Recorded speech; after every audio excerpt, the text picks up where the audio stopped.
Assalamualaikum warahmatullahi wabarakatuh. Halo semuanya, kembali lagi bersama aku Tias Dwi Ramadan NIM K3319074 dari Pendidikan Kimia FKIP UNS.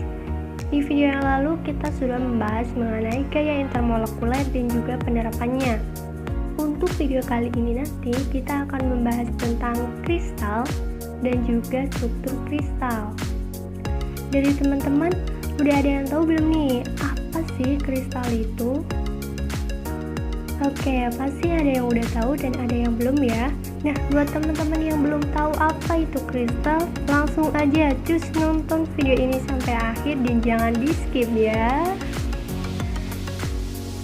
Ketika teman-teman mendengar kata kristal, apa sih yang teman-teman pikirkan?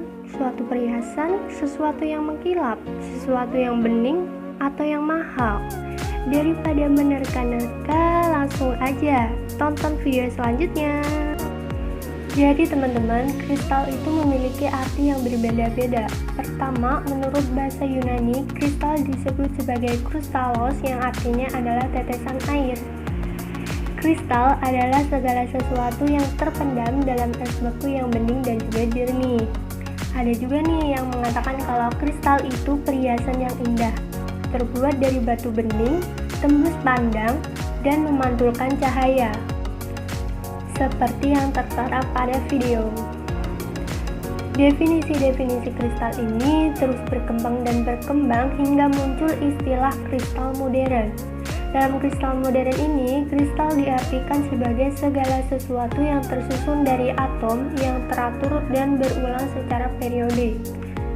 Jadi di kristal modern ini lebih menekankan pada struktur kristalnya, yaitu terdiri dari bola-bola pejal yang dimodelkan sebagai atom. Yang bisa teman-teman lihat itu bentuknya seperti gambar yang tertera di dalam video. Dari istilah kristal modern tadi didefinisikan lagi kalau kristal itu adalah atom atau ion yang secara teratur antara atom atau ion satu dengan lainnya. Atom terletak dalam susunan yang berulang dalam jarak atomik yang sama besar, berulang dalam urutan panjang, dan atom-atomnya dapat menempatkan diri mereka sendiri ke dalam pengulangan pola 3 dimensi, di mana masing-masing atom terikat dengan atom tetangga yang terdekat. Selanjutnya, kita akan membahas tentang struktur kristal. Tetapi sebelum itu kita harus tahu dulu nih dua istilah dasar, yaitu kisi dan basis.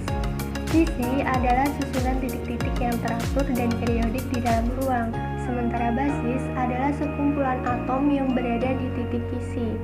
Gabungan antara kisi dan basis ini akan membentuk struktur kristal di dalam sistem kristal. Dalam kristal itu punya 7 sistem kristal grafais. Nah, 7 ini nanti itu bisa diturunkan lagi.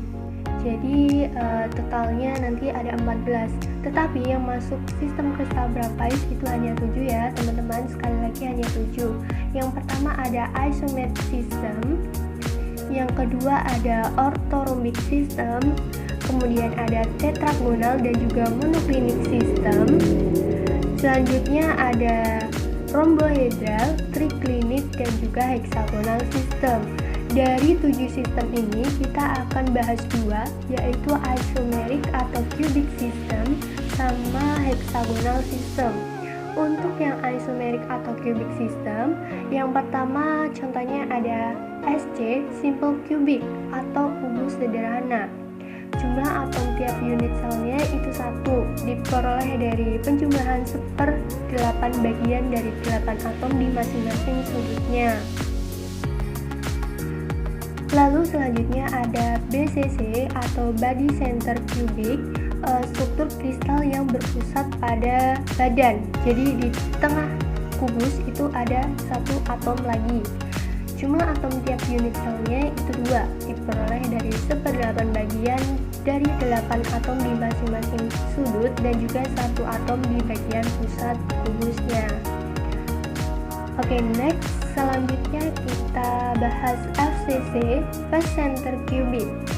Jadi struktur kristal yang berpusat pada muka, namanya aja face. Jumlah atom tiap unit selnya itu 4, diperoleh dari 1/8 bagian dari 8 atom di masing-masing sudutnya, dan juga 1/6 bagian dari 6 atom di masing-masing permukaan sisi kubusnya.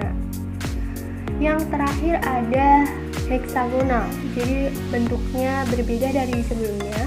Heksagonal ini bentuknya adalah segi 6, HCP namanya, hexagonal closed. Jumlah atom tiap unit selnya itu 6.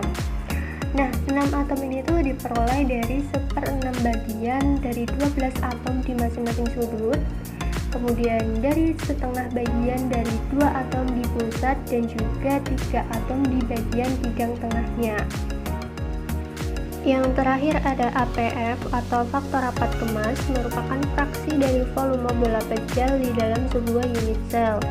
APF dituliskan sebagai APF sama dengan N atom dikalikan volume atom dalam satu unit sel dibagi total volume unit sel, atau N atom dikalikan VA dibagi VS. APF masing-masing struktur kristal itu berbeda-beda, bergantung dari bentuk geometri yang dimiliki oleh sistem kristal tersebut. Untuk APF-SC itu 0,52, kemudian BCC 0,68, sementara untuk APF-FCC dan HCP itu 0,74. Oke, nggak terasa ya bahasan kita sudah selesai. Gimana nih teman-teman, udah paham belum? Semoga sudah paham ya. Terima kasih buat teman-teman yang sudah menonton video ini hingga akhir. Semoga ilmunya bermanfaat, dan apabila ada kesalahan penyampaian dalam video ini, tulis koreksinya di kolom komentar. Jangan lupa untuk like dan komennya juga. Wassalamualaikum warahmatullahi wabarakatuh. Sampai jumpa lagi.